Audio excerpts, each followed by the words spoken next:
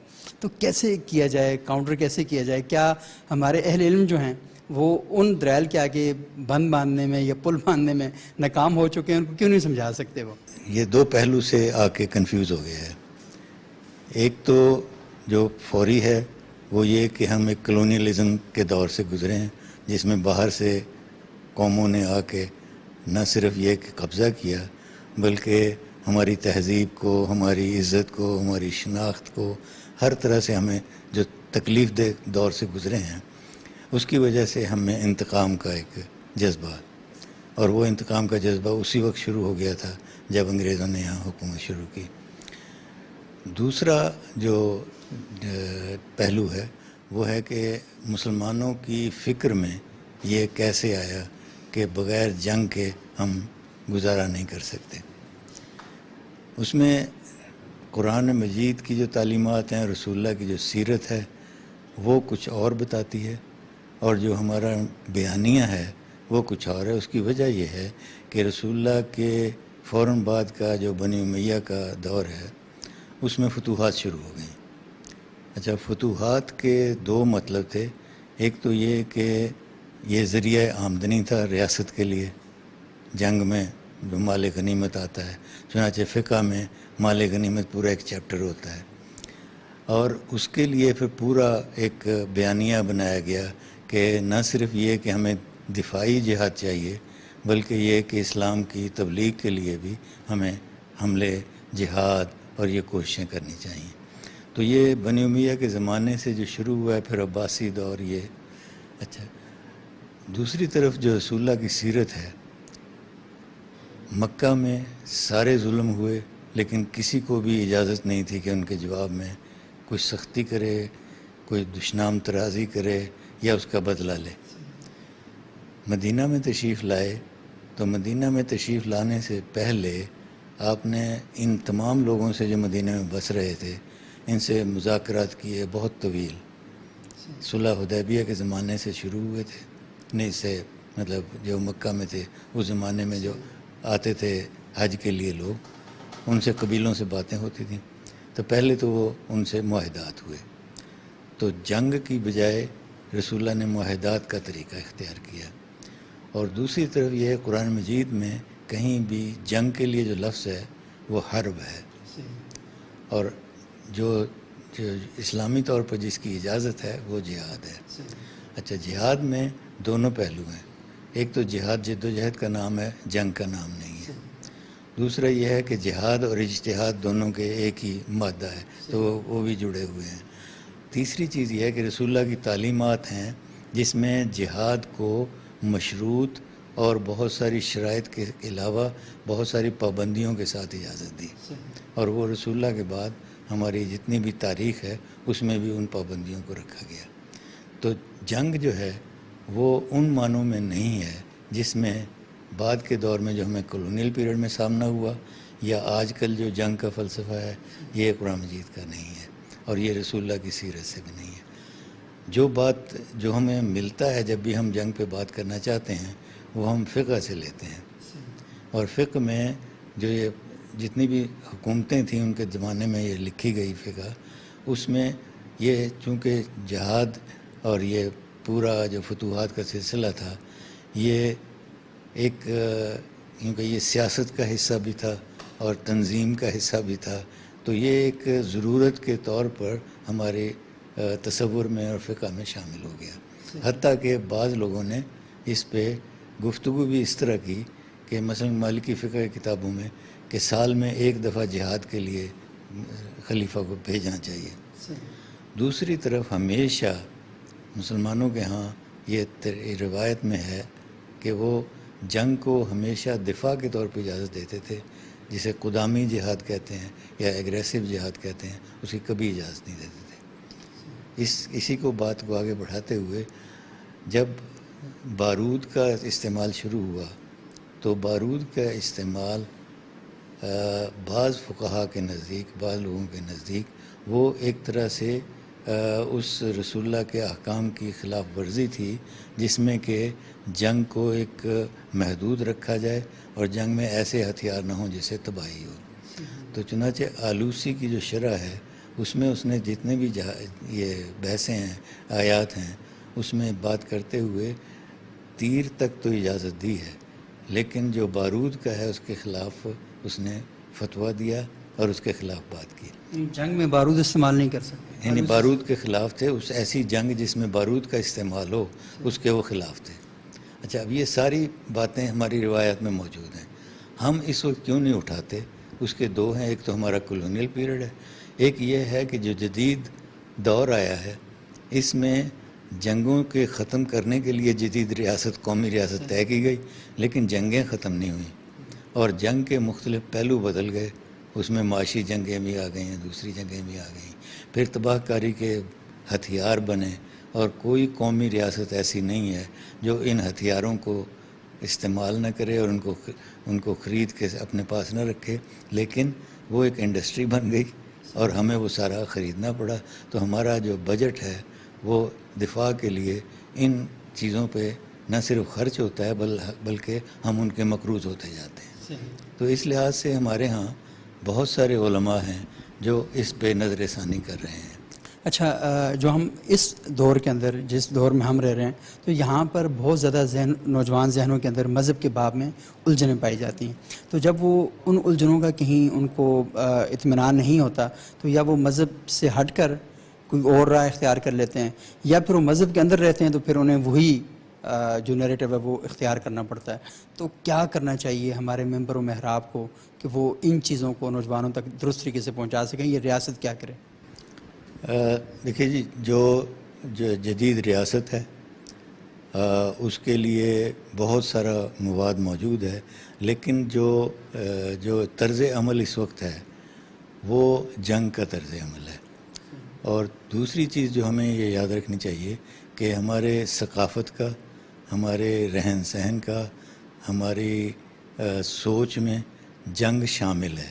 یعنی ہم یہ سمجھتے ہیں کہ لڑائی سے فیصلہ ہو جائے گا اور لڑائی ہی کرنی چاہیے، اور پھر یہ کہ انتقام ضرور لینا چاہیے. یہ ساری چیزیں موجود ہیں. حتیٰ کہ ہم جب بات بھی کر رہے ہوتے ہیں، گفتگو بھی، تو اس میں سارے جنگ کے استعارے استعمال کرتے ہیں اور جنگ کے استعارے پیس یعنی امن قائم کرنے کے لیے بھی ہم جنگ کے استعارے استعمال کرتے ہیں. اس کی وجہ کیا ہے کہ جنگ اور امن کو ہم نے ایک دوسرے کے متضاد سمجھ لیا ہے. حالانکہ جنگ متضاد نہیں ہے، بلکہ اصل مقصد جنگ کا بھی یہی ہوتا ہے کہ مذاکرات پہ آ جائیں اور امن قائم کیا جائے. اچھا، امن مقصود ہے اور جنگ کو ہم نے استثناء کے طور پر لیا ہے، لیکن جو ضرورت ہے وہ یہ ہے کہ جس طرح ہم نے جنگ کو متضاد امن کے طور پر سوچنا شروع کیا ہے، اس کو اس کے بالکل الٹ کیا جائے. اور اس کے پیچھے، بہت پیچھے تک جو بات جاتی ہے، فلسفی ہوں، کیا کہیں، نہیں، نفسیات کے ماہر ہوں، وہ سب یہ کہتے ہیں کہ انسان کی فطرت میں یہ جنگ ہے، لڑائی ہے، انتقام ہے. اب جو تحقیقات ہیں اس میں جو سوشل برین، جو نفسیات کے ماہرین ہیں، وہ یہ کہہ رہے ہیں کہ اگر انسان کی جبلی فطرت میں جنگ اور تشدد اور یہ مار دھاڑ ہوتی تو یہ کب کے ختم ہو گئے ہوتے. مارگریٹ تھیٹ جو میڈ ہے، جو انتھروپولوجسٹ، وہ کہتی ہے کہ پرانی ہمیں جو ایک لاش ملی ہے، جس کی لاش نہیں بلکہ ہڈیوں کا جو ڈھانچہ ملا ہے، اس میں ہڈیوں کے ڈھانچے میں چوٹ کا نشان ہے، اور یہ بہت پرانی چوٹ کا نشان ہے، جس سے معلوم ہوتا ہے کہ یہ بہت دیر تک یہ زخم رہا. تو اس سے ثابت ہوتا ہے کہ کوئی نہ کوئی لوگ ہوں گے جو اس کی تیمارداری بھی کر رہے ہوں گے. تو یہ کہنا کہ ہمیشہ ایک دوسرے کو مارتے ہی رہے ہیں، یہ دوسری طرف یہ بھی اتنا ہی مضبوط رویہ ہے کہ وہ ایک دوسرے کی مدد کرتے ہوں گے، ایک دوسرے مل جل کر رہنے دیتے بھی ہوں گے. تو یہ دونوں چیزیں ساتھ رہی ہیں، ساتھ ہونی چاہیے. لیکن چونکہ ہم پورے جنگ کے فلسفے میں صدیوں سے اسی انداز سے بات کر رہے ہیں، تو ہمارے مذہب میں بھی اسی کو لے لیا گیا، اور آج کی دور میں بھی ہمارا یعنی سب سے زیادہ ڈیفنس قوی ہونا چاہیے، اس پہ زور ہوتا ہے.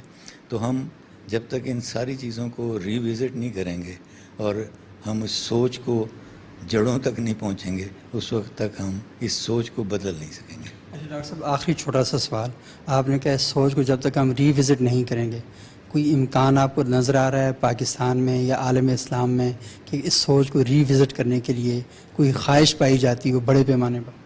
نہیں، دنیا میں تو ریوزٹ کر رہے ہیں، پاکستان میں بھی ریوزٹ ہو رہا ہے. وجہ اس کی یہ ہے کہ جب لوگوں نے دیکھا کہ جنگ کا ماحول اور جنگ کی سوچ کرنے سے پوری قوم میں ایک تشدد اور نفرت اور ایکسٹریمزم آ جاتا ہے، تو جتنے بھی ہمارے ان کا یہ کارکنان قضاء و قدر ہیں، جو بھی ادارے ہیں، وہ سب یہ سوچ رہے ہیں کہ ہمیں